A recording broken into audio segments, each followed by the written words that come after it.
loving city. কোনো management নেই, zero management. It's of joy, feelings, deluging. Greatest of all টাইমকে নিয়ে কলকাতার বুকে হতেই পারত greatest event of all time. The dream is here. Leo Messi in Kolkata में जाइए। आपने सारे लोग কিন্তু যা হলো তা ফুটবলের মক্কা বলে পরিচিত কলকাতার জন্য লজ্জার। লিওনেল মেসি সময়ের আগে মাঠ ছাড়লেন, শাহরুখ খান মাঠেই এলেন না। আর এই দুজনকে দেখার আশায় যারা হাজার হাজার টাকা খরচ করে বুক ভরা আশা নিয়ে বসেছিলেন, তাদের কপালে জুটল শুধুই বঞ্চনা। একটা শটও যদি মেসি মারতো তাহলে বুঝতে আমরা কিচ্ছু দেখলাম না। মেসিকে আমরা দেখবো, আমরা স্ক্রিনে দেখেছি, তাছাড়া আর কিচ্ছু না, শুধু টাকাটাই জ্বলে গেল। এতেই প্রশ্ন উঠছে, এমন পরিকল্পনাহীন এবং প্রস্তুতিহীন আয়োজনের অর্থ কি? এই চূড়ান্ত অব্যবস্থার দায় কার? পুলিশ মূল উদ্যোক্তা শতদ্রু দত্তকে গ্রেপ্তার করেছে, কিন্তু ক্ষুব্ধ দর্শকরাই প্রশ্ন তুলছেন, যে রাজনৈতিক নেতা মন্ত্রীরা এদিন মাঠে মেসিকে ঘিরেছিলেন, যাদের জন্য সাধারণ দর্শকরা ফুটবলের রাজপুত্রর এক ঝলকও দেখতে পেলেন না, তারা কি এর দায় এড়াতে পারেন?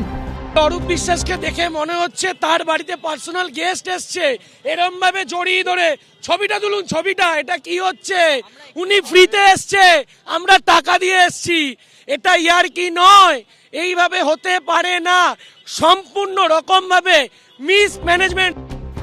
মাত্র 6 মাস আগে 4 জুন রয়্যাল চ্যালেঞ্জার্স ব্যাঙ্গালোরের প্রথমবার আইপিএল চ্যাম্পিয়ন হওয়ার বিজয় উৎসবে স্টেডিয়ামে ঢুকতে সমর্থকদের ধাক্কাধাক্কিতে প্রাণ যায় 11 জনের।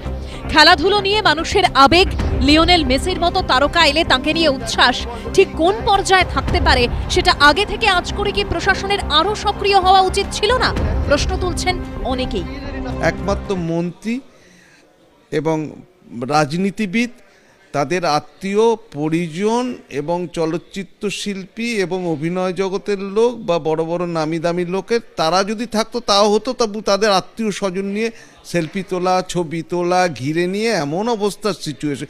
দেখো, টাইমটা খুব শর্ট ছিল, লিমিটেড ছিল, যার জন্য মানুষ কিন্তু সারা রাত ধরে জেগে টিকিট কেটে ওখানে অপেক্ষা করে যাতে আমরা দেখতে পারি একটু মেসিকে, তার ব্যবস্থা কিছু করলো না। এই কলকাতার বুকে এমন অনুষ্ঠান তো প্রথম নয়, এর আগেও বহু তারকা এসেছেন। বড় জিপে মেসি উঠে উপরে পুরো মাঠটা যদি দুবার প্রদক্ষিণ করত, তাহলে সবাই দেখতে পেত।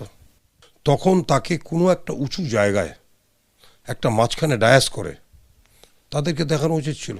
2008 সালে আইপিএল খেলা হয়েছে, আইপিএলের উদ্বোধন হয়েছিল ইডেন গার্ডেন্সে, সেখানে আমি ললিত মোদীকেও আটকে দিয়েছিলাম।